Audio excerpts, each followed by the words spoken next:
Bonjour, je m'appelle Charlie Pimenta, j'ai 25 ans, je vis actuellement à Prague depuis 4 ans, je suis originaire de Montluçon et j'ai participé à la promotion TC en 2014 et 2016.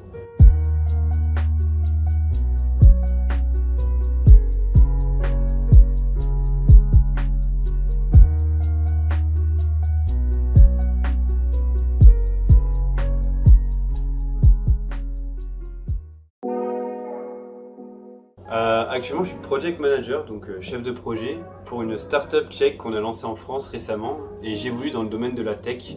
Donc en l'occurrence, on a créé une assurance digitale qu'on lance en France. Voilà en quelques mots. Du coup, je faisais partie de la promo 2014-2016, donc 2016, j'ai été fraîchement gradué d'un DUT. J'étais dans le service études. Un des premiers à avoir postulé puisque c'était pas un service super populaire, mais avec une super équipe on a relevé le challenge de rendre le service études sexy. Plutôt sérieux à l'UT, originaire de Montluçon, du coup j'avais tous mes potes sur place, donc on va dire plutôt réservé en promo, mais voilà, avec des bonnes connaissances sur place, donc on se retrouvait régulièrement au Diams qui est devenu le One maintenant. Après TC, j'ai continué en fait sur le DUET et je suis parti en Roumanie, donc j'avais 19 ans. J'étais encore une fois à peu près tout seul à postuler pour la Roumanie. Je suis parti là-bas, l'aventure a continué à l'international et après la Roumanie, j'ai décidé de rejoindre Prague pour finalement revenir à Montluçon donner quelques cours maintenant. Du coup, la Roumanie, pour moi, c'était une expérience charnière. Maintenant, je la considère vraiment comme un tremplin sur l'expérience internationale. En fait, je sais que pour le DUT, il y avait pas mal de partenariats, surtout des partenariats assez classiques, bien que bon, hein, je parle de l'Irlande, de l'Espagne, la Belgique, etc. Et moi, je voulais chercher quelque chose d'un peu différent. Ça fait 19 ans que j'étais à Montluçon, j'avais un peu la soif internationale. J'ai une famille moi-même qui est internationale. Et du coup, j'ai regardé un peu en fin de liste, il y avait la Roumanie. Et j'ai notamment un ancien étudiant TC qui était parti en Roumanie également et puis qui m'avait dit beaucoup de bien.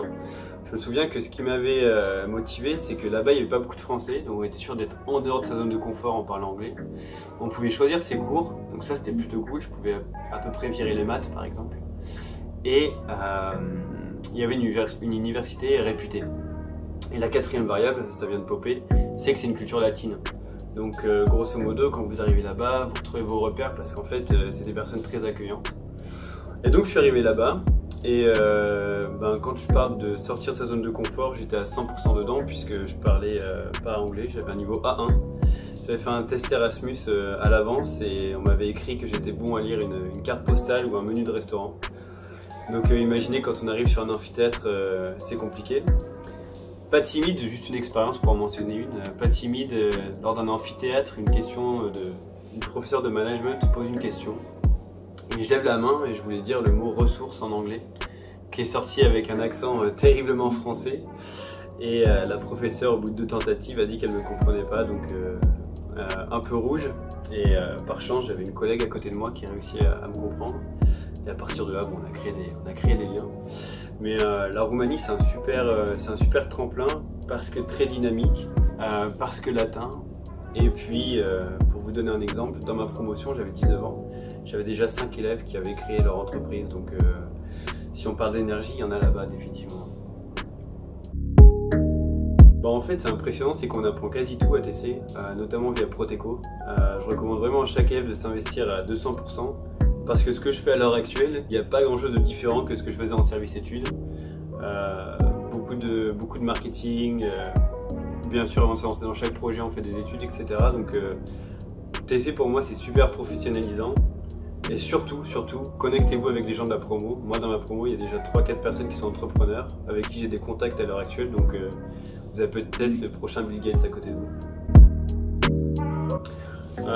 Nous en fait on travaille avec la méthode agile, donc vous en entendrez sûrement parler en cours de gestion de projet.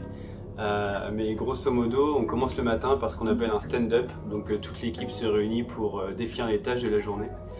Ensuite on continue à performer nos tâches, donc moi en tant que chef de projet, ma responsabilité principale c'est de donner du rythme à l'équipe afin qu'on délivre ce qu'on doit délivrer à temps et aussi d'assurer la communication entre la team et avec notre investisseur. Donc on va dire que grosso modo, J'ai un gros point de check-up début de journée, fin de journée, et en milieu de journée, donner du rythme. Et j'ai bien sûr des tâches qui me sont inhérentes, telles que définir le scope du projet, etc. J'ai voulu dans le domaine de la tech, donc en fait c'est l'événement, c'est on va dire l'industrie en plein essor qui n'a pas été touchée par le Covid et au contraire puisque toutes les solutions qui étaient physiques se sont retrouvées sur du digital. Donc dans le domaine de la tech, tout va très vite, tout est sujet à innovation et par conséquent on développe une méthode qui s'appelle l'agilité. Donc en fait le principe c'est d'être très proche de ses clients. Donc en fait la capacité, c'est de pouvoir piloter le projet rapidement en fonction des retours clients qu'on a. Donc en termes de dynamisme, je dirais peu d'heures de sommeil, beaucoup d'aventures, un max d'énergie et pour des résultats qui sont top, surtout pour une jeune carrière. Ce que je préfère, je pense, c'est l'énergie de l'équipe. En tant que chef de projet, vous devez donner l'impulsion à l'équipe, vous devez être un peu le soleil, la montagne, la dynamite, ce que vous voulez, mais grosso modo vous devez donner de la lumière à l'équipe. Donc vraiment j'adore avoir cette responsabilité sur les épaules. Il faut être social, il faut aussi savoir comment gérer un projet de A à Z. La partie qui est moins facile, c'est que quand on traite avec l'humain, on traite vraiment de tout, des moments joyeux, des moments moins joyeux. Il peut arriver qu'on ne s'entend pas très bien avec une personne, et pour autant si cette personne est justifiée sur le projet, il faut savoir travailler avec cette personne. Donc ce que j'aime, lumière, énergie, dynamisme, adaptabilité, et puis ce que j'aime pas, on fait en sorte de l'aimer. Beaucoup de choses, un statut. C'est vrai que c'est cool de se revendiquer project manager pour le simple fait que ça permet d'avoir d'autres opportunités dans le futur. Rémunération, c'est cool aussi d'avoir une rémunération stable avec un statut équivalent. Et puis surtout, beaucoup de choses, beaucoup d'aventures. En fait, quand on arrive dans cette démarche projet, on se rend compte qu'il n'y a pas beaucoup de barrières autour de soi, à part celles qu'on se met dans la tête. Donc quand on a un peu le mindset, l'état d'esprit projet, finalement vous allez très vite déborder sur des choses qui... Vous allez faire votre travail très bien, mais vous allez faire 10 000 choses à côté et moi c'est ça qui me plaît. L'entreprise dans laquelle je travaille s'appelle Creative Doc et on recherche à peu près 50 positions chaque année. Et on recherche notamment des stagiaires sur la partie business, sur la partie innovation. Donc j'ai commencé à passer le mot en TC, mais s'il y a des personnes intéressées pour faire des stages à Prague, qu'ils me contactent, on va en parler. Yes, allez-y, n'attendez pas d'être parfait, n'ayez pas le complexe de l'étudiant, de se dire qu'il faut vraiment faire son business plan, etc. C'est comme ça qu'on vous l'enseigne, mais c'est pas réellement comme ça que ça se passe dans la démarche entrepreneuriale.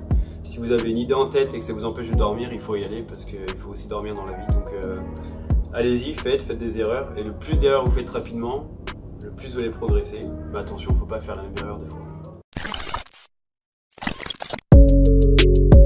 Yes, pain de mie, Harry, Nutella et quelques croissants de pâte à pain.